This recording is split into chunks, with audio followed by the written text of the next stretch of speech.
Keep your friends close and your enemies closer. It looks like Taylor Swift is no longer talking to Blake Lively. So I just reported, if you haven't seen this video yet, it's right on my channel and I will link it at the end. But I think it was the first to report about how Blake Lively feels like she's ready to be in the spotlight again.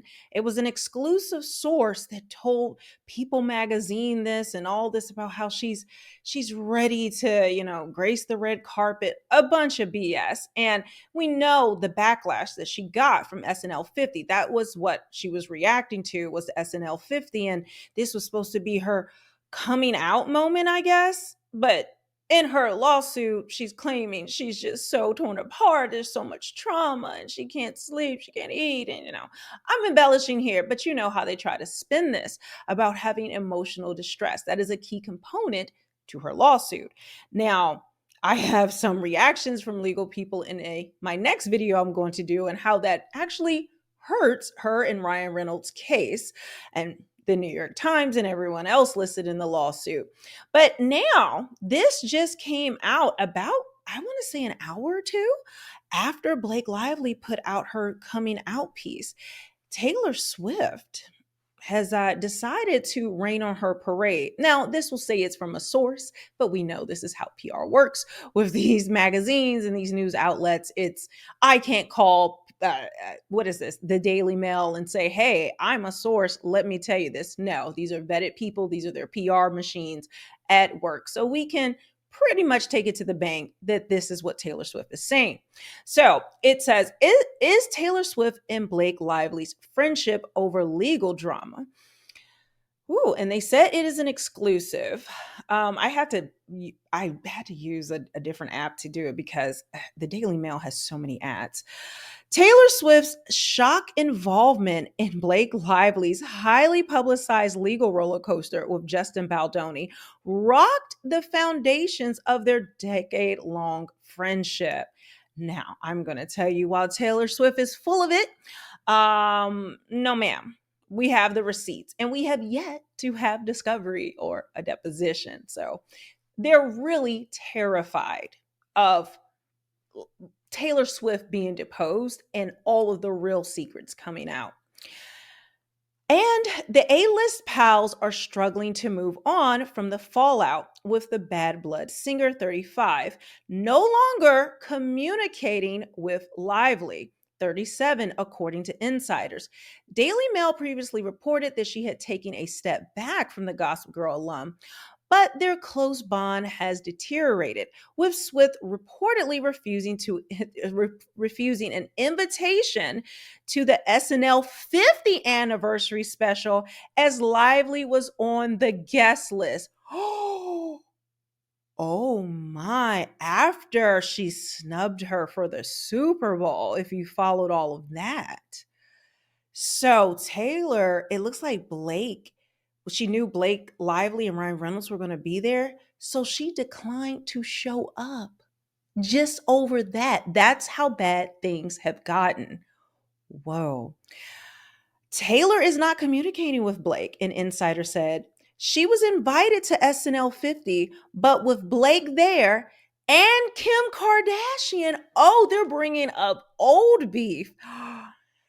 It was the last place on earth she would be seen. The global frenzy around Lively has left Swift questioning her close friendships and how she can prevent external factors from damaging her own reputation. Guys, keep in mind, Taylor Swift is 35 years old, middle age. She's geriatric pregnancy age. Okay. And every time anything happens, she's the victim. She didn't know. And she was used. She was used. She breaks up with every friend. I mean, there's a trail of blood, bad blood that follows Taylor Swift everywhere she goes, whether it's a friend or a boyfriend. And then on top of that, she capitalizes off of these ended friendships by making whole albums about it, especially her ex-lovers, her ex-boyfriends. So we're waiting on that Travis Kelce one. Because if you don't know, I reported previously on how this is like one big PR thing that involves State Farm, Ryan Reynolds. It's a whole cluster, let's just say. Taylor is taking stock of which of her friends are good for her and who name drops her for personal gain after Blake Gate, a second insider added. Oh, she got two people on the phone, both confirming that. Like, this is so fake. Bad Blood singer Swift, no longer. Okay, this is just like a little caption they add for each picture. She has a new album in the works. And she only does these albums after a breakup. Is it the breakup of her friendship or her beard? Travis Kelsey. Yes, I said that correctly. And she has a new album in the works and is shocked by how much drama she was pulled into. She won't let external factors hurt her career. That's right, girl. Forget those personal relationships. It's about those dollars. She is a billion-dollar corporation. I don't know why people think this is some innocent young girl who's a victim to the world and she's just frolicking through the snow or the fields and she's fresh off the farm and doesn't know what she's doing. This is a protected asset by hundreds, if not thousands of people that work at these different companies and things, guys. They don't want to lose their asset. They see Blake Lively and Ryan Reynolds going down in flames and they're just like, we've got to protect, we've got to protect Taylor. The once best friends haven't been pictured together for 4 months. The last time was when Lively and Swift enjoyed a double date with their respective partners, Ryan Reynolds and Travis Kelsey, in Manhattan in October, which we have receipts. I was the first person to report on this, and that we found an October 31st date in the New York Times article, the smear campaign that basically accused Justin Baldoni of sexually harassing her, Me Tooing him, essentially, because the godmother of Me Too, Megan Twohey, who works for the New York Times, who did the whole Harvey Weinstein thing, she did a book, the She Said book that turned into a movie. Yes, that Megan Twohey. So, but we found in the metadata of the article, metadata of the video, this highly, edited video, that they started working on this. As far as we can tell, before discovery is October 31st. Now, it didn't drop the article, which until I think December 20th. No, December 21st, because she filed this private complaint with California about sexual harassment, a civil complaint, and the day before. So she files it, and then the next day they have this fully edited article. All of the cast members unfollow Justin Baldoni. He's dropped by WME, his talent agency, which represents everyone, including some of their top talent, which is Ryan Reynolds. Blake Lively is she's just along for the ride. Okay, nobody cares about Blake Lively, but it's that serious, guys. So that all that comes out. I went on a tangent because some of you guys are not caught up to it, so I have to get you into the details. Now, questions were raised earlier this month when the actress failed to attend the Super Bowl, with Swift instead flanked by her collaborator Ice Spice, her ghetto black. I guess she's black. I don't know what she claims, but her token ghetto black friend, social media influencer Ashley Avion and the Hames sisters. What? Alana, Esty, and Danielle. How old are these girls? Like, I would have to assume that Taylor Swift is more than a decade older than most of them, if not close to it, but okay. Swift was dragged into the explosive saga last month when her Ends With Us co-star Baldoni. Oh no, yeah, Swift was dragged into the explosive saga last month with her It Ends With Us co-star Baldoni countersued Lively and her husband Ryan Reynolds, 48, for 400 million. They're saying that Swift was dragged into this saga with her co-star Justin Baldoni, but Justin Baldoni was the co-star of Blake Lively. Did we have a receipt that they didn't mean to put out? Okay. In his filing, he claimed that Lively, who accused Baldoni of sexual harassment in a lawsuit, used Swift to intimidate him at a meeting with Ryan Reynolds about edits she had made to a rooftop scene. Baldoni claimed the cruel summer singer made him feel like he needed to comply with Blake's direction for the script. Lively later appeared to threaten Baldoni by comparing herself to Game of Thrones character Khaleesi in a series of text messages included as exhibits to court papers, in which she referred to Reynolds and her best friend as her dragons. Mhm. Child. A source previously told dailymail.com that the uncool and unnecessary description was a shock for Swift, who had never planned to be at the meeting but arrived at Lively's New York penthouse to find it was still ongoing. Guys, I think I want to break down at some point what they say and don't say in these PR pieces.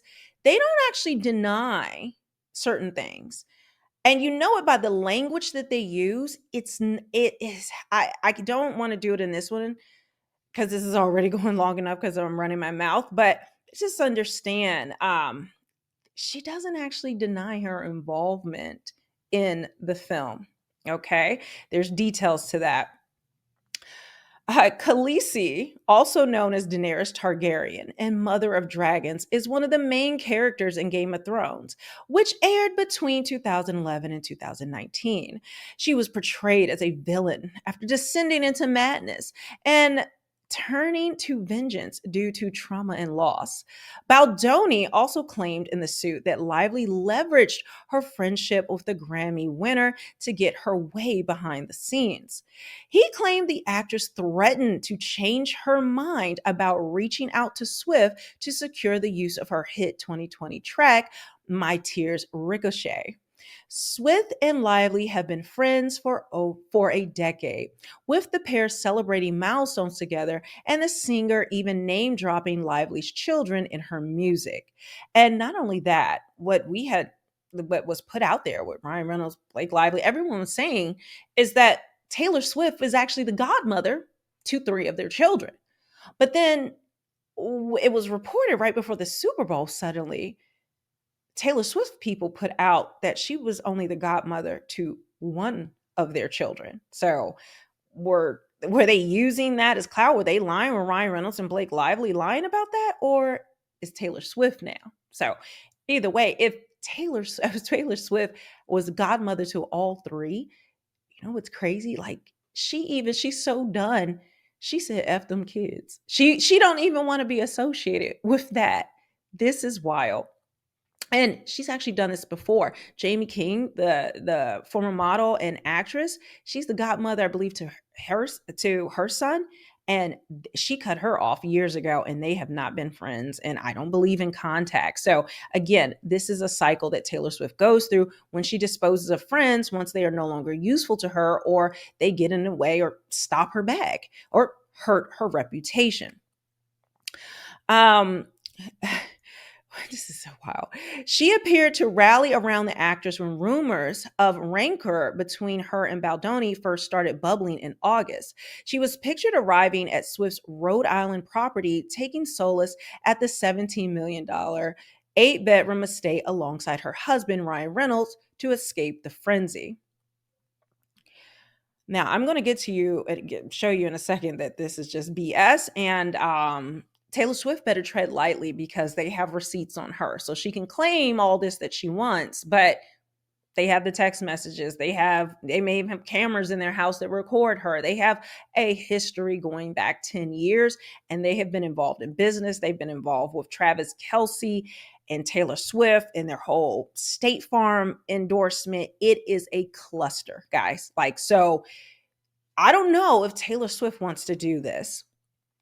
Her past behavior has come under increasing scrutiny in the months since. She and husband Ryan Reynolds appeared to fuel the hostility towards them on Sunday night when he seemingly poked fun at his wife's allegations at the SNL 50, the anniversary special, which was a backlash. Okay. And I told you that hurts their case because she's supposed to be traumatized, but yet here's your husband making fun of you, making fun of this alleged sexual harassment the same way that you did the nice pool character in Deadpool I mean, completely destroying Justin Baldoni, and especially if you go through it.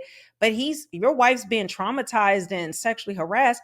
Why would you go through that and put it in a movie? And then you double down now that we have all the receipts and do this on SNL 50. A narc is going to narc. I have a question, he said, which Tina Fey replied, "Oh, Ryan, okay, we don't need to read it if you've seen it." And an apparent nod to the maelstrom of headlines, he responded, "Great, why, what have you heard?" The reaction from viewers was predictably brutal, with many accusing the Hollywood power couple of using their clout to claw back public favor after months of bad headlines. Lively made headlines when she accused Baldoni of sexual harassment in a bombshell lawsuit last year. She alleged that Baldoni showed, okay, blah, blah, blah, blah, blah. It's just going into the details that most of us already know. Now, Taylor Swift is not slick. I mean, I guess she thinks she is. But unfortunately for her, there are a couple of receipts that have dropped that have shown that she most likely was involved. One is that text when her arriving at that meeting, right? Where Justin Baldoni felt threatened, he felt like coerced that he had to do this, and then this entire thing was like extortion. And so we have that receipt. But we also have the receipt of Taylor Swift's song being used, right? The Ricochet, she wanted that used, but she was not going to allow them to use it allegedly. Okay, this is what somebody actually posted. An insider had posted this information way back before any of us knew any of this was happening, and everything that they said tracks. Okay, in fact, let me show you that. So this person claimed that they had all this inside information. Now, I think this was posted back in, I want to say August or September. I can't remember was the exact date. This is just a screenshot of it. But listen to these details, and then I'm going to show you a video that, shows Taylor Swift's involvement. And in fact, one of them I reported on first. Okay, I know a lot of the inside drama at It Ends With Us and just don't know who to share it with. So here we are. So I'm not going to give you everything, but I want to get to Taylor Swift. So it says Blake hires T Swift's music video editors to do her version of the film, which she was not supposed to do. Her version while she's filming in Italy for something. She was filming in Italy. Wow, I'm just thinking about this now. So she hired Taylor Swift's music video editor, which she also directed a video for Taylor Swift. But she was filming A Simple Favor too. I think it's Another Simple Favor out in Italy at the time. So this tracks, guys. This is all tracking, looking back at it. And so it then says, I lost my place. She was in Italy filming A Simple Favor too. Blake has what does it say? Blake has friends and family screening to get thoughts with lots of A-listers. Ben Affleck, Bradley Cooper, I think, et cetera, et cetera. Everyone is like, this movie makes no effing sense. So her cut of the film didn't make sense, which that tracks because it was Justin Baldoni's film. He was the director. He was supposed to edit all of that, right? Blake realizes she needs to hire an experienced film editor to fix it. Blake uses Taylor Swift's song in the movie that the studio loves having in there.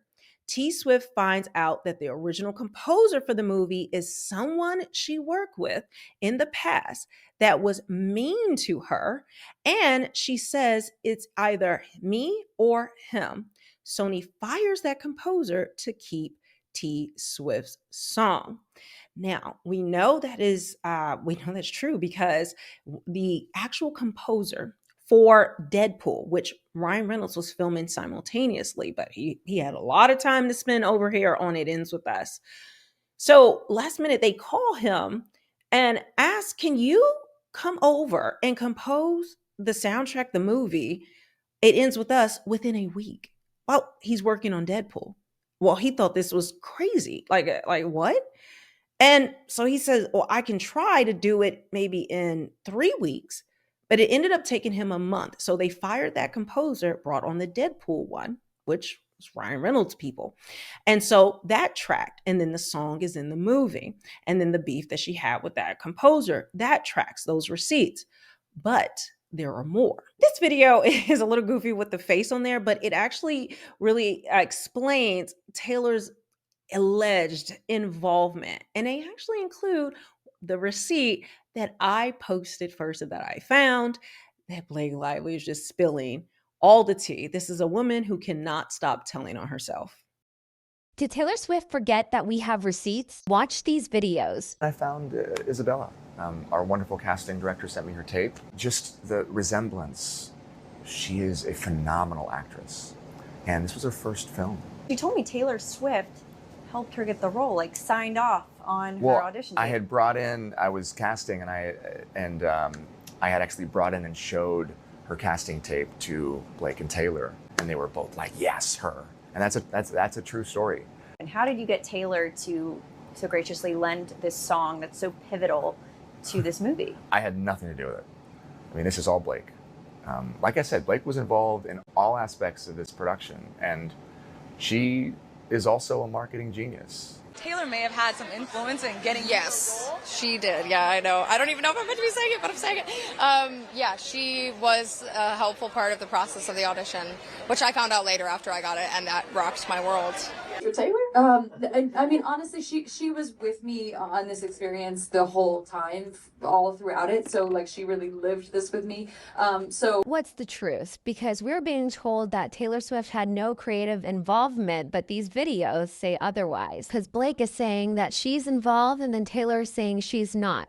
So usually, if these stories are not adding up, somebody is lying. Blake Lively considers herself having her dragons, Ryan Reynolds, and, well, no longer Taylor Swift. But you know what? I decided to create some merch based off of that very cringe text. Like, who texts like that when you're a grown woman? But anyway, I decided to do Team Justin merch over at my merch shop, realmelanieking.com. These are exclusive, limited edition designs that I did myself, so you can't get them anywhere else. But I came up with this idea of a dragon, and I'm going to show it to you on the mug first because I feel like that shows it the best. I call it the Justice Dragon because also when she was marketing this video, this movie and doing promos for it, this is a movie about DV. This is a movie about abuse. And she was going out and saying, grab your friends, wear your florals.